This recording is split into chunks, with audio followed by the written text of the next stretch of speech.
नमस्कार। NTA UGC net traditional Sanskrit की class में आप सभी का हार्दिक स्वागत है। आज की वीडियो में हम अथर्ववेद के उपवेदों के बारे में जानकारी प्राप्त करेंगे। अथर्ववेद का उपवेद शिल्पवेद अथवा अर्थवेद को बताया जाता है, जो निर्माण और समृद्धि से संबंधित है। यह उपवेद भौतिक संसार को सुंदर, सुव्यवस्थित और आर्थिक रूप से मजबूत बनाने का विज्ञान है। इसके दो मुख्य पहलू हैं। पहला है शिल्पवेद, जिसे वास्तु अथवा इंजीनियरिंग भी कह सकते हैं। शिल्पवेद में मुख्य रूप से 4 बिंदुओं पर विचार किया जाता है। इसमें पहला है नगर नियोजन या टाउन प्लानिंग। सड़कों की चौड़ाई, जल निकासी, कुओं और तालाबों की स्थिति तय करना, यह नगर नियोजन का हिस्सा है। दूसरा है दुर्ग निर्माण। राजा के महलों और किलों की सुरक्षा के लिए उनकी दीवारों और खाइयों की डिजाइन। तीसरा है मंदिर और गृह निर्माण। दिशाओं के चुंबकीय प्रभाव या मैग्नेटिक इफेक्ट और सूर्य की किरणों के आधार पर कमरों का स्थान तय करना, जिसे आज हम वास्तु दोष निवारण कहते हैं। चौथा है धातु विज्ञान। सोने, चांदी, तांबे और लोहे को पिघलाकर मजबूत हथियार, मूर्तियां और बर्तन बनाने की कला। अगला है अर्थवेद, जो राजनीति और अर्थशास्त्र से संबंधित है। इसमें कर अथवा टैक्स वसूलने की व्यवस्था, कृषि की उन्नति, व्यापारिक नियम और राज्य के खजाने अथवा कोष को बढ़ाने के लिए व्यावहारिक उपाय दिए गए हैं।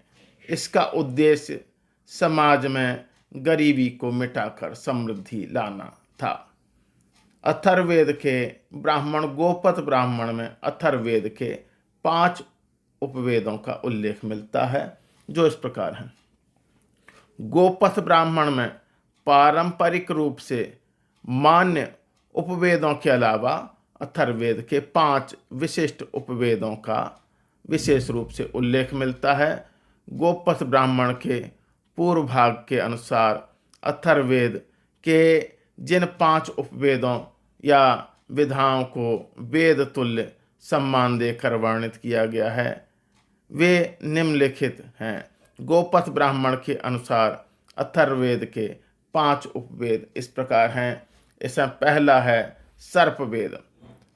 सर्पवेद प्राचीन ग्रंथों में सर्प विद्या या सांपों का विज्ञान कहा गया है। प्राचीन गोपथ ब्राह्मण के अनुसार इसे वेदों की एक उपशाखा या विशिष्ट विद्या के रूप में स्थान प्राप्त है।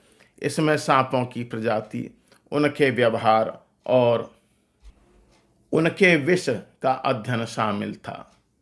इलाज की विधियां, सांप के काटने पर जहर उतारने वाली जड़ी बूटियों और मंत्रों की जानकारी इसमें दी गई थी। अथर्ववेद से संबंधित इस विद्या के अधिकांश सूत्र अथर्ववेद और आयुर्वेद के अगध तंत्र या विश्व विज्ञान में देखने को मिलते हैं। छांदोग्य उपनिषद में नारद मुनि जब अपनी सीखी हुई विद्याओं की सूची बताते हैं, तो वे सर्पदेव जन विद्या का नाम भी लेते हैं। गोपथ ब्राह्मण में साफ तौर पर इसे सर्पवेद के नाम से पुकारा गया है। अगला उपवेद है पिशाच वेद। प्राचीन भारत की एक विशिष्ट उपशाखा है। सर्पवेद की तरह इसे प्राचीन ग्रंथ गोपथ ब्राह्मण में एक उपवेद या विशिष्ट ज्ञान के रूप में दर्जा दिया गया है। उत्तर वैदिक काल में इस विद्या का काफी चलन था। यह मानसिक रोगों का विज्ञान था। वेदों में पिशाच का अर्थ केवल भूत प्रेत नहीं है। पिशाच उन अदृश्य नकारात्मक ताकतों या जीवाणुओं को कहा गया है जो इंसानी शरीर और बुद्धि को नुकसान पहुंचाते हैं। नकारात्मक ऊर्जा से मुक्ति। पिशाच वेद के अंतर्गत उन उपायों जड़ी बूटियों और मंत्रों का अध्ययन किया जाता था, जिससे मानसिक तनाव, अवसाद, पागलपन और नकारात्मक शक्तियों को दूर किया जा सके। यह अथर्ववेद का हिस्सा है। इस विद्या के मंत्र और सूत्र मुख्य रूप से अथर्ववेद में मिलते हैं, जहाँ पिशाच क्षयण सूक्त और विशेष मंत्रों के जरिए बुरी ताकतों और बीमारियों को खत्म करने का तरीका बताया गया है। कच्चा मांस खाने वाले। अथर्ववेद में पिशाचों को क्रव्याद या कच्चा मांस खाने वाले या गंदगी में रहने वाले जीव कहा गया है। इसलिए इस वेद में स्वच्छता और मानसिक शुद्धि पर बहुत जोर दिया गया है। अगला है असुरवेद। असुरवेद या असुरविद्या प्राचीन भारत की एक अत्यंत रहस्यमयी उपशाखा है। सर्पवेद और पिशाच वेद की तरह प्राचीन ग्रंथ गोपथ ब्राह्मण और शतपथ ब्राह्मण में इसे एक उपवेद या विशिष्ट ज्ञान प्रणाली के रूप में स्वीकार किया गया है। असुरवेद से जुड़ी हुई मुख्य बातें इस प्रकार हैं। माया और भौतिक शक्ति का विज्ञान। प्राचीन काल में असुर शब्द का संबंध केवल राक्षसों से नहीं था, बल्कि इसका अर्थ उच्च भौतिक शक्ति, मायावी शक्ति और तकनीकी चातुर्य से भी था।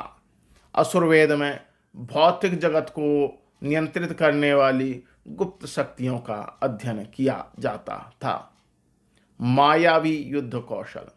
युद्ध में अदृश्य हो जाना, नकली मौसम बनाना और सम्मोहन जैसी कलाएं इस विद्या का हिस्सा मानी जाती थी। शिल्प और धातु विज्ञान। असुरों को वास्तुकला, महलों के निर्माण और धातुओं के अद्भुत प्रयोगों में माहिर माना जाता था। असुरवेद में इन भौतिक विज्ञानों का भी समावेश था। अथर्ववेद से जुड़ा। इस वेद की जड़ें मुख्य रूप से अथर्ववेद में मानी जाती हैं। अथर्ववेद भौतिक सुखों, रक्षात्मक तंत्रों और विरोधियों को परास्त करने के उपायों से भरा है। यज्ञों में प्रयोग। शतपथ ब्राह्मण के अनुसार यज्ञों के दौरान कुछ विशेष दिनों में असुर विद्या के पाठ किए जाने का विधान है, ताकि संसार की सभी शक्तियों को संतुष्ट किया जा सके। छांदोग्य उपनिषद में नारद मुनि जब सनत कुमार को अपने ज्ञान की सूची प्रदान करते हैं, तो उन्होंने ऋग्वेद, यजुर्वेद के साथ साथ असुर विद्या को भी एक मुख्य विद्या के रूप में गिनाया है। अगला है इतिहास वेद। इतिहास वेद या इतिहास विद्या प्राचीन भारत की एक बहुत महत्वपूर्ण ज्ञान की शाखा है। सर्पवेद और असुरवेद की तरह ही प्राचीन ग्रंथ गोपथ ब्राह्मण में इसे भी एक विशिष्ट उपवेद के रूप में स्थान दिया गया है। सनातन परंपरा में इतिहास पुराण को एक साथ मिलाकर अक्सर पंचम वेद या पांचवा वेद भी कहा जाता है। इतिहास वेद से जुड़ी हुई मुख्य बातें इस प्रकार हैं। सत्य घटनाओं का संग्रह। इतिहास शब्द 3 शब्दों से मिलकर बना है, इति, हा और आस, जिसका अर्थ होता है ऐसा ही निश्चित रूप से हुआ था। इसमें राजाओं, ऋषियों और प्राचीन समाजों की सच्ची और प्रामाणिक घटनाओं का वर्णन होता है। सदाचार की सीख। इस वेद का मुख्य उद्देश्य केवल राजाओं की वंशावली बताना नहीं था, बल्कि पुरानी कहानियों के माध्यम से इंसानों को धर्म, अर्थ, काम और मोक्ष की सीख देना था। अथर्ववेद से जुड़ा। इतिहास वेद की जड़ें अथर्ववेद और ब्राह्मण ग्रंथों से जुड़ी हैं। वेदों के गंभीर आध्यात्मिक ज्ञान को जब आम लोगों के समझने योग्य कहानियों में बदला गया, तो वह इतिहास वेद कहलाया। यज्ञों महत्व। प्राचीन काल में जब बड़े बड़े राजा महीनों चलने वाले यज्ञ करते थे, तब दोपहर के समय ऋषि मुनि आकर वहां एकत्रित लोगों को इतिहास वेद की कथाएं सुनाया करते थे। छांदोग्य उपनिषद। इस उपनिषद में सनत कुमार और नारद मुनि के संवाद में इतिहास पुराण को स्पष्ट रूप से पंचम वेद अर्थात पांचवा वेद कहकर पुकारा गया है। महाभारत। महर्षि वेदव्यास द्वारा रचित महाभारत को ही मुख्य रूप से भारत का प्रामाणिक इतिहास ग्रंथ माना जाता है, जिसमें कुरुवंश और उस कालखंड की पूरी गाथा दर्ज है। अगला है पुराण वेद। पुराण वेद या पुराण विद्या भारत की एक और अन्य महत्वपूर्ण ज्ञान शाखा है। इतिहास वेद की तरह प्राचीन ग्रंथ गोपथ ब्राह्मण में भी इसे एक विशिष्ट उपवेद का दर्जा दिया गया है। वैदिक परंपरा में इतिहास और पुराण को एक दूसरे का पूरक माना गया है। इन दोनों को मिलाकर ही पंचम वेद कहा जाता है। इसमें मुख्य रूप से निम्नलिखित विषयों का वर्णन है। पहला है सृष्टि और ब्रह्मांड का विज्ञान। पुराण का अर्थ होता है पुराना या जो प्राचीन काल से चला आ रहा हो। इसमें ब्रह्मांड की उत्पत्ति, प्रलय, देवताओं और ऋषियों के वंश और राजाओं के इतिहास का वर्णन होता है। अगला है सरल भाषा में ज्ञान। वेदों के कठिन और गूढ़ आध्यात्मिक सत्यों को आम जनता तक पहुंचाने के लिए पुराण वेद की रचना की गई। इसके माध्यम से आम इंसान कहानियों के जरिए धर्म और सदाचार की बातें आसानी से समझ पाता है। अथर्ववेद से उत्पत्ति। अथर्ववेद में स्पष्ट रूप से लिखा है इतिहास, पुराण, गाथा और नाराशंसी अर्थात वीर गाथाएं मुख्य वेदों के साथ ही प्रकट हुए थे। यज्ञों में वाचन। शतपथ ब्राह्मण के अनुसार बड़े बड़े अश्वमेध और राजसूय यज्ञों के दौरान ऋषियों द्वारा पुराण वेद की कथाएं सुनाना अनिवार्य होता था। छांदोग्य उपनिषद में नारद मुनि ने इतिहास पुराण को स्पष्ट रूप से पंचम वेद या पांचवा वेद कहा है। श्रीमद् भागवत महापुराण तथा अन्य पुराणों में लिखा है कि स्वयं महर्षि वेदव्यास ने वेदों का विभाजन करने के बाद उन्हीं के ज्ञान को विस्तार देने के लिए 18 पुराणों की रचना की।